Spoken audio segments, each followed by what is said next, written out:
बिस्मिल्लाहिर्रहमानिर्रहीम। आज 11 जनवरी है और दिन है इतवार का। आपसे मुखातिब हैं। आज हमारे साथ मेहमान हैं और आज के इस वीलॉग में जो मेहमान हैं उनका मैं आपसे तारुफ़ करवाता चलूँ। ये मेहमान तहरीक लब्बैक पाकिस्तान से इनका ताल्लुक़ है। PP 105 से जो तहरीक लब्बैक पाकिस्तान ने गुज़िश्ता इलेक्शन लड़ा उसमें TLP के टिकट होल्डर थे और बड़ा वोट इन्होंने लिया। बदकिस्मती से हार गए लेकिन वोट इन्होंने ज़्यादा लिए और इनसे बात करेंगे। चौधरी मुजाहिद गुजर साहब हैं जी। और चौधरी साहब, देख रहे हैं हम तहरीक लब्बैक के हवाले से ख़बरें भी आ रही हैं और कुछ लोग ये दावा करते हैं कि हाफिज़ साद रिजवी जो हैं उनको या तो वो किसी जगह नज़रबंद है या उनको शहीद कर दिया गया है। हाफिज़ अनस रिजवी के हवाले से भी यही इतलात हैं, लेकिन हमारे जो ज़राए हैं वो ये कहते हैं कि वो महफूज हैं। इस हवाले से गुज़िश्ता 2 रोज़ कबल भी हमने देखा कि मियाँ जलील शरकपुरी साहब ने भी दावा किया कि शायद वो नहीं है इस दुनिया में।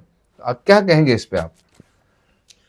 बिस्मिल्लाहिर्रहमानिर्रहीम। सबसे पहले तो हमारे याद साहब आपका शुक्रिया कि आपने हमारे जैसे एक छोटे से सियासी वर्कर को यहाँ पे मदऊ किया। बात ये मैं है ये कि बता दूं कि इस 2018 का इलेक्शन भी चौधरी मुजाहिद गुजर साहब लड़ चुके हैं, लेकिन 2024 में ये TLP के टिकट पे इन्होंने इलेक्शन लड़ा। जी बिल्कुल उमर साहब, मैंने 2018 में as a independent candidate PP 102 था तब फैसलाबाद 6 से मैंने कंटेस्ट किया था। इस दफ़ा मेरा तहरीक लब्बैक का मेरे पास टिकट था। PP 105 है फैसलाबाद में, ये मेरा हल्का। तो अल्हम्दुलिल्लाह मेरी आवाम का रिस्पांस या लोगों का वो हमेशा उन सब का प्यार है कि वो हमारे साथ है, तो इंशाल्लाह आगे भी बेहतरी आएगी। लेकिन बात अभी हम तहरीक लब्बैक के लिहाज से जो कर रहे हैं, देखें वो मियाँ जलील शरकपुरी साहब ने जो दावा किया उनके अपने सोर्सेज होंगे, तो वो हर एक कैंडिडेट का या हर वर्कर का, सियासी का एक अपना तज्ज़िया और अपनी ऑब्जर्वेशन, अपने सोर्सेज होते हैं जी। लेकिन मैं उम्मीद भी करता हूँ और जो मेरी इतलात के मुताबिक हैं वो ऐसे है कि अल्हम्दुलिल्लाह साद साहब और अंस साहब दोनों बाहिफाजत हैं फ़िलहाल। बाकी हमारे अदारों के पास हैं या कहीं और हैं, ये कुछ जब तक ख़बर मंजर आम पर नहीं आती तब तक इन चीज़ों को क्या सराइयों में लिया जाता है। जब तक मंजर आम पे आएगी, मीडिया के थ्रू आए या हमारे जितने भी स्टेट्स के इंस्टीट्यूट हैं वो अपनी कोई स्टेटमेंट दे दें, तो उसके बाद ही ये बात तो क्लियर होती है।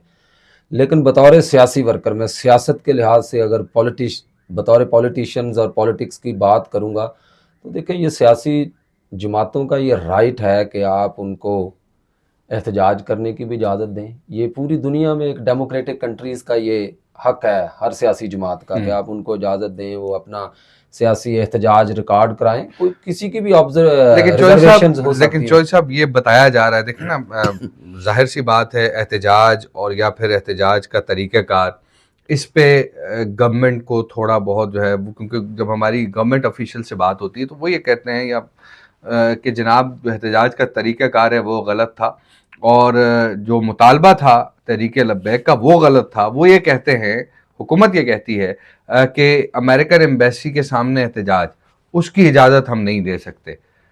तो ये जो वहाँ से जब लोग चले तो वो ये कह के चले थे कि हम अमेरिकन एम्बेसी के सामने एहतजाज करेंगे। ये भी एक बड़ा मसला था। अच्छा, मैं अगर गवर्नमेंट ऑफ पाकिस्तान के लिहाज से बात करूं तो देखिए जब उनको वोट मिला या ना मिला ये तो एक अलग गुफ्तगू है ना। फार्म 47 है या फार्म 45 है ये एक, और that is the totally beside this at this time. हमारा तो जो टॉपिक है मैं उसकी तरफ आना चाहूँगा। मामला ये है कि जब गवर्नमेंट स्टेट ने उनको डिक्लेयर किया हुआ, हमारे अदारों ने, गवर्नमेंट है, बात यह है कि आप मीडिया पर्सन्स हैं, आपकी नज़र से भी चीज़ें गुजरी होंगी या किसी और चैनल्स ने भी ये चीज़ें दिखाई होंगी या ना दिखाई होंगी। क्या गवर्नमेंट की किसी भी तहरीक लब्बैक के किसी सूबाई, किसी कौमी लीडर के साथ कोई ऐसी गुफ्तगू शनीद, कोई कन्वर्सेशन आप सामने ला सकता, कोई भी बंदा के यहाँ पे उनको ये कहा गया हो कि हम, हमारी रिस्ट्रिक्शंस ये हैं, आप, हमारी लिमिटेशन स्टेट की ये हैं, आपने यहाँ तक आना। या इससे पहले भी बहुत सारी बातें हुई हैं, बहुत सारी सियासी जमातें हैं जिनको रोका गया है और वो उसके बाद उनको कोई मखसूस जगह दी गई है। सपोज दैट मैं आपकी बात मान लेता हूँ कि अगर उनको कहा कि आप अमेरिकन एम्बेसी तक नहीं आ सकते, हमारी फॉरेन पॉलिसी को ख़तरा है, हमारे इंटरनेशनल रिलेशंस में ये प्रॉब्लम क्रिएट करेंगे, तो उनके साथ बातचीत की जाती, उनके साथ उनको बिठाया जाता, जो भी उनके लीडरान इस लेवल के थे आप उनसे बात करते, उनके थ्रू आगे बात जाती कि स्टेट्स की ये पॉलिसी है, स्टेट्स के अदारे ये चाह रहे हैं कि ये हम आपको वहाँ तक नहीं या डी चौक तक नहीं, आप वहाँ पे कश्मीर या श्रीनगर हाईवे तक आएँ या उससे पीछे रह जाएं, वहाँ पे आप अपना एहतजाज रिकॉर्ड करें और गवर्नमेंट तक अपनी बात पहुँचाएं और उसके बाद वापस चले जाएं।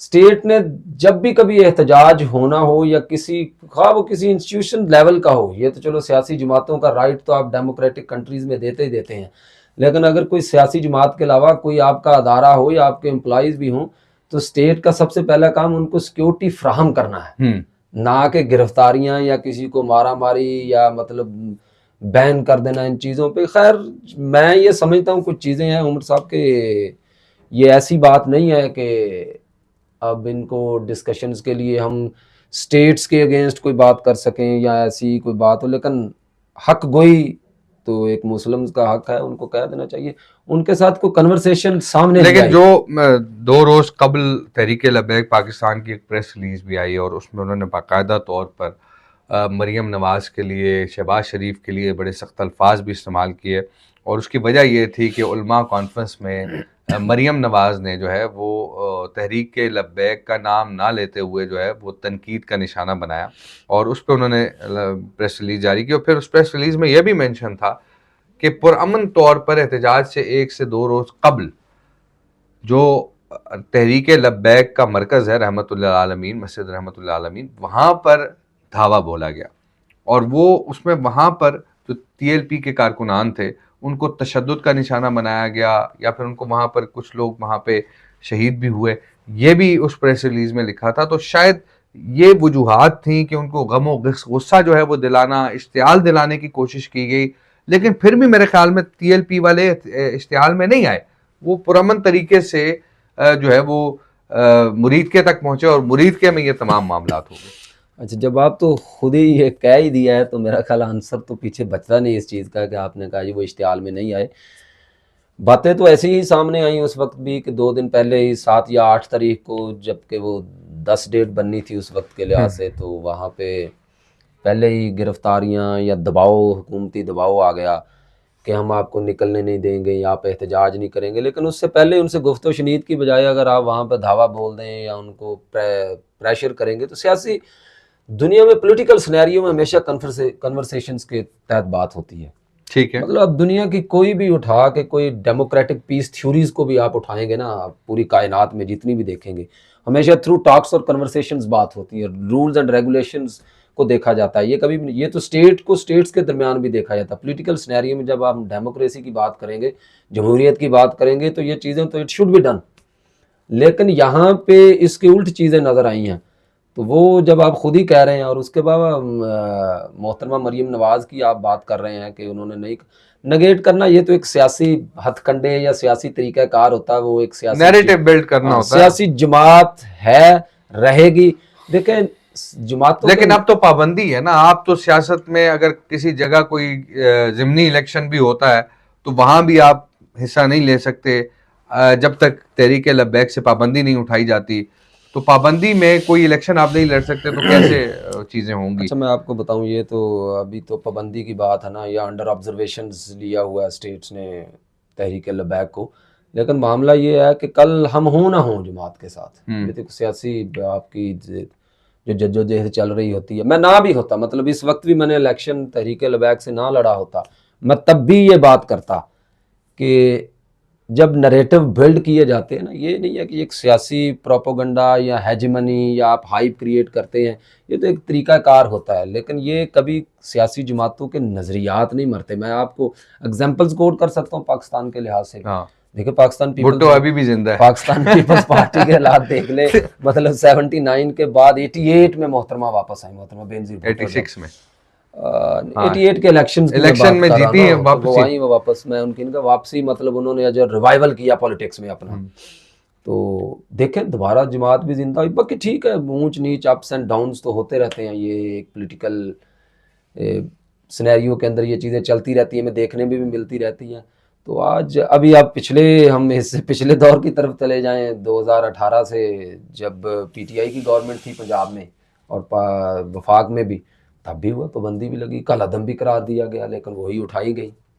Y what are the reasons behind? मुझे आज भी याद है शेख रशीद वजीर दाखिला थे, मैंने उनसे मिनिस्टर इनक्लेव में सवाल पूछा, मैंने कहा शेख साहब ये आप क्या बात कर रहे हैं, उनको तो पता ही नहीं था कि टीएलपी बैन है।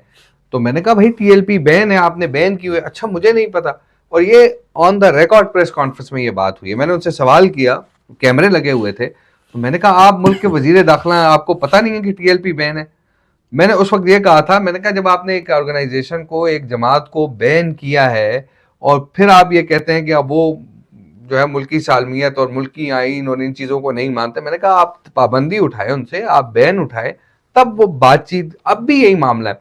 क्या आप ये समझते हैं कि टीएलपी के साथ जो है इस वक्त कुछ पसे पर्दा मुज़ाकरात या कोई सालसी का किरदार अदा करने वाले लोग सरगर्म अमल हैं कि मामलात को जो है वो दुरुस्त किया जाए और जो सर्द मोहरी है उसको कम किया जाए? क्या आप ये समझते हैं ऐसा कुछ हो रहा है? जब भी किसी जमात या किसी पर्सनैलिटी पे भी कोई स्ट्रेस होता है ना, या कोई ऐसे मामला जैसे ये सिचुएशंस हमारे सामने अभी आई हुई है, तो हमेशा बैकडोर चैनल्स हमेशा ओपन होते हैं। ठीक है। तो वो राब्ते हो भी रहे हैं और हो भी रहे होंगे और आइंदा भी होते रहेंगे। ये भी एक पॉलिटिकल सिनेरियो की खूबसूरती होती है कि ये आपके जो रवाबत होते हैं ये कभी ख़त्म नहीं होते। बहुत सारी जमात, आप किसी पाकिस्तान की किसी जमात को आप ये नहीं कह सकते कि उसमें कुछ वर्कर्स दूसरी जमातों के लिए नरम गोशा ना रखते हों। और जब ये इस जमात का तो नज़रिया, अच्छा इसके साथ मैं एक और चीज़ का अदाफा करता चलूँ कि बहुत सारा हमारे जो नरेटिव बिल्ड कर दिया जाता ना कि जी हमारे मज़हब को सियासत में ना बेचा ना जाए। बेचने की हद तक तो चलो वो तो नीयतें तो मेरा अल्लाह जानता है सबकी, वो एक और चीज़ है कि आप किसी गलत काम के लिए उसको इस्तेमाल करें, और बाकी आप सियासत और मज़हब को जुदा नहीं कर सकते। जुदा हो दीन सियासत से तो रह जाती है चंगेज़ी। तो ये तो बहुत सारे हमारे पाकिस्तानी अवाम को इकबाल साहब की ये वर्डिंग तो याद ही होगी, लेकिन मैं उसके अलावा भी ये बात कर रहा हूँ कि कहीं आपके मजहबन भी इस चीज़ मौलाना फजल रहमान साहब ये रोका नहीं नहीं, मौलाना फजल रहमान साहब तो यहाँ तक कहते हैं, वो कहते हैं कि जनाब सियासत तो काम ही उलमा का है। अब मैं एग्री करता हूँ कि वो तो ये कहते हैं। नहीं, मैं मौलाना साहब की बात से भी एग्री करता हूँ इस बात पे। देखें अगर उलमा वो उस लेवल के उलमा हो तो काम वाकई उनका है। बिल्कुल आपने। और मुझे ये बताएं कि आपको, क्योंकि पंजाब में जाहिर सी बात है आपने बड़ा अच्छा वोट लिया, 2018 में भी आपने ठीक ठाक वोट लिया जब आप इंडिपेंडेंट कैंडिडेट थे, 2024 में भी आपने दिया। नून लीग से कोई ऑफर वगैरह आई आपको कि नून लीग में शामिल हो जाए, या आपको कोई हम ज़िली सतह पे कोई ओहदा दे दें, या आपको तहसील सतह पे कोई ओहदा दे दें, कोई मामलात ऐसे? कोशिश तो की जाती है ना कि अगर कोई कैंडिडेट ज़्यादा वोट लेता है तो उसको अपनी तरफ लाने की कोशिश की जाती है। देखें उमर साहब, ये सियासी तौर पे अगर हम देखें ना कि जी कि नून लीग हो, पीपल्स पार्टी हो, पीटीआई हो, इवन और जमातें जैसे जमात इस्लामी हो, तो बिफोर इलेक्शन और आफ्टर इलेक्शन कुछ लोगों के साथ आपके वैसे राब्ते होते हैं, कुछ लोगों के साथ कुछ वर्कर्स का, कुछ लीडरान का प्यार मेरे से होगा, कुछ के साथ मेरा उनके साथ होगा। वो ऐसे रवाबत और कन्वर्सेशंस तो होती रहती हैं, चलती रहती हैं। अगर मैं अभी ये बरमला कहूँ कि मुझे इतनी ऑफर्स आई, वो ये हुआ, मैं इस तरह की बातें वैसे कोई नरेटिव बिल्ड करने के लिए अच्छी नहीं समझता। बहुत सारे मेरे अच्छे मरासम हैं, आज भी बहुत सारी सियासी जमातों के साथ बहुत अच्छे ताल्लुकात हैं। अच्छा मुझे ये बताइए, क्योंकि वक्त कम है, क्या आप ये समझते हैं कि नून लीग के अंदर तहरीक लब्बैक के लिए नरम गोशा रखने वाले लोग मौजूद हैं? डेफिनेटली मौजूद हैं। चंद एक को मैं वैसे जानता हूँ, पर्सनली आप जानते हैं? पर्सनली भी मैं जानता हूँ, बिल्कुल मौजूद है। मैं समझता हूँ कि ऐसी जो भी लेकिन नहीं, वो ये समझते हैं कि हमारा तहरीक लब्बैक के साथ जो है वो कोई इंतखाबी इत्तेहाद हो, इस तरह की कोई बात जो है वो कर रहे हैं, इस वक्त भी कर रहे हैं। मैं, क्योंकि मुझे भी कुछ लोगों का पता है, वो ये चाहते हैं कि जनाब करीब आना चाहते हैं ताकि तहरीक इंसाफ का रास्ता रोका जा सके। अच्छा, ये पॉसिबल है, ये चीज़ें कभी भी इम्पॉसिबल नहीं हुई। और सियासत में कुछ भी हरफ आखिर नहीं होता। डेफिनेटली हाँ जी, चलती रहती हैं सियासत अगर आपने करनी। और लेकिन इसमें जो बात आप पूछना चाह रहे हैं या जो आपका क्वेश्चन है उमर साहब, वो बेसिकली ये है कि ये तो लीडरान ही डिफाइन करो। उधर मियाँ शहबाज शरीफ साहब है, इधर साद रिजवी साहब है, ठीक है। जब तक इनका कोई बयानिया या ऐसी बात नहीं बनती तो वो इनकी कोई मुलाकात नहीं होती, ये समझते हैं आप? नहीं, मुलाकात के अलावा भी कोई ऐसा बयान ना जब तक सामने आए, या कि अपनी पॉलिसी कोई भी जमात वजह ना करे। जब आप सियासी गठजोड़ की बात कर रहे हैं ना, जो कि इंतखाबी इत्तेहाद हो जाएगा किसी का, उसके बगैर तो पर्सनली तो किसी का अंडर द टेबल तो बातें हो सकती हैं, लेकिन वो बरमला लेकिन उनको कहा लेकिन नहीं मैं जा आपको सकता। ये भी बता दूं कि मेरे पास ये भी खबर है कि 2018 में 2024 में नून लीग के साथ जो है वो पसे पर्दा यानी बैकडोर इंतखाबी या एलानिया नहीं हुआ, लेकिन इंतखाबी इत्तेहाद हुआ है, क्योंकि कहीं पे सूबाई नशिस्त पे हुआ है, कहीं पे कौमी की नशिस्त पे हुआ है। ये पंजाब के अंदर हुआ है नून लीग के साथ। अच्छा नहीं उमर साहब, ये किसी लीडर का बयानिया ना नून लीग की तरफ से दे सकते हैं ना आप लब्बैक की तरफ से, हाँ पर्सनली हुआ होगा लोगों को। पर्सनली, मैं पर्सनली हाँ, की बात कर रहा personally वो हूँ, sometime मतलब डिस्ट्रिक्ट सियासी लेवल पे कौमी असेंबली वो की नशिस्त पर भी हुआ और सूबाई की वो नशिस्त मैं पर आपको भी, बता सकता हूँ और आप क्या शायद कि बल्दियाती में भी हो, मतलब अगर बल्दियाती इंतखाबात हो कौमी तो। असम्बली नशिस्त देख रहे हैं कि नून लीग वीक है या लब्बैक वीक है, तहरीक लब्बैक वहाँ पे वीक है, तो इस लिहाज से वो कहते हैं जी कि सूबाई असम्बली हमारे लिए आप इस तरह का मामला देख लें, कौमी असम्बली में हम आपके लिए कोई नरम गोशा रखेंगे वहाँ पे। इस किस्म की कोलैबोरेशन अंडर द टेबल तो होती है और हुई हो है, सकती है, और हुई है, लेकिन हुई है, डेफिनेटली मैं उसको हुई है। आप नहीं, मैं आप नेगेट नहीं कर रहा हूँ नहीं कर चीज़ों रहे को। हैं जी, बिल्कुल जी, नगेट भी नहीं कर रहे चौधरी साहब। और बहुत अच्छा लगा आपसे बात करके, और क्योंकि हमेशा मैं अपने वीलॉग जो है वो सोलो करता हूँ, अकेला होता हूँ, लेकिन आज आप आए तो आपका बहुत बहुत शुक्रिया, और आपसे बात भी हुई। तो नाजरीन अपना बहुत सारा ख्याल रखिए। और कल मैंने ये बात की थी इंतखाबी इत्तेहाद के हवाले से, लेकिन चौधरी साहब ने कहा कि, और मेरी भी इतलात यही थी कि 2018 और 2024 के इलेक्शन में भी हुआ, अब आइंदा भी पॉसिबिलिटी है, अब शायद बड़े पैमाने पर हो। तो आप तमाम दोस्तों का बहुत बहुत शुक्रिया, मुझे दीजिए इजाज़त, अल्लाह हाफ़िज़।